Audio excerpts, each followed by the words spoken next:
বাঙালির প্রিয় কাতলা মাছের রেসিপি আজকে তোমাদের সঙ্গে শেয়ার করব একটা। তো সেটা হচ্ছে কাতলা কালিয়া। তো চলো ভিডিওটা দেখতে থাকো, আশা করছি খুব ভালো লাগবে। তো ফার্স্টেই আমি মাছগুলো ধুয়ে নিয়েছিলাম, তারপর নুন, হলুদ আর সর্ষের তেল দিয়ে মাছটাকে সুন্দর করে মাখিয়ে নেব। সর্ষের তেল দিয়েছিলাম, তো সেইটা না ভিডিও করা হয়নি, তাই জন্য তোমাদের সঙ্গে আমি শেয়ার করতে পারছি না। অল্প একটু দিয়ে দেখো মাছটা ভেজে নিতে হবে। খুব কড়া করে ভাজলে কিন্তু মাছের টেস্টটা চলে যাবে, তাই হালকা একটু ভেজে নিতে হবে। ঠিক এরকম যখন হয়ে যাবে তখন মাছগুলো তুলে নেবে। আর তারপরে কড়াইতে দেখো সেই তেলের মধ্যেই তেজপাতা, লবঙ্গ, এলাচ এবং দারচিনি দিয়ে একটু ভাজা করে নিতে হবে। নেওয়ার পরে আমরা যে মাছের কালিয়াতে পেঁয়াজটা দেবো সেটা হাফ কিন্তু বেটে নেব আর হাফ কিন্তু এখানে ভেজে নেব।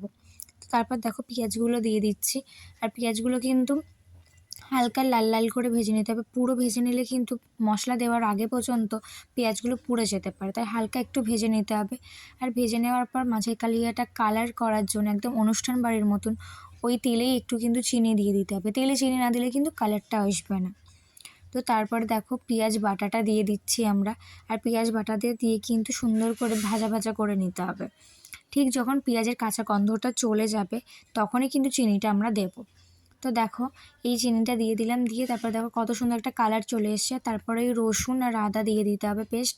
আর তোমরা যদি চাও একটু মটরশুঁটি দিতে তাহলে কিন্তু আরও টেস্টটা ভালো লাগবে, তো মটরশুঁটিটা দিয়ে নিতে পারো। তারপর দেখো মশলাটা ঠিক এরকম ভাজা ভাজা করে ওর মধ্যে কিন্তু টমেটো পেস্ট করে দিতে হবে।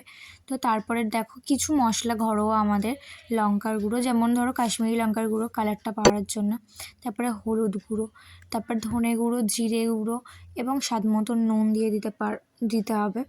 তো দেওয়ার পর দেখো ভালো করে ওটাকে মশলাটা কষিয়ে নিতে হবে। আর যখন ওর থেকে তেল ছাড়তে শুরু করে দেবে তখনই কিন্তু আমরা ওর মধ্যে টক দই দিয়ে দেবো।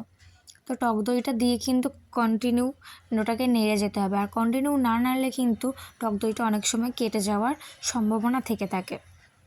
তো তাই জন্য ঠিক দেখো এরকমভাবে নাড়তে হবে।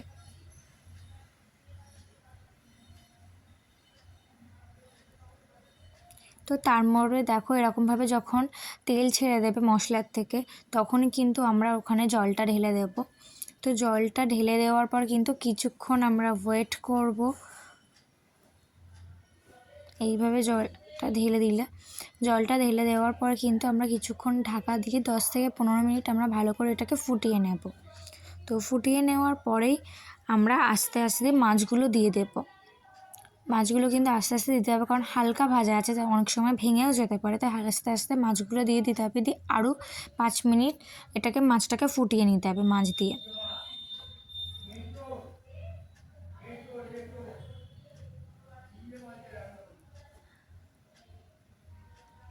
তো দেখো এবার আমাদের কিন্তু মাছটা ফাইনালি হয়ে গেছে কালিয়াটা। তো দেখো কত সুন্দর কালারটা এসছে।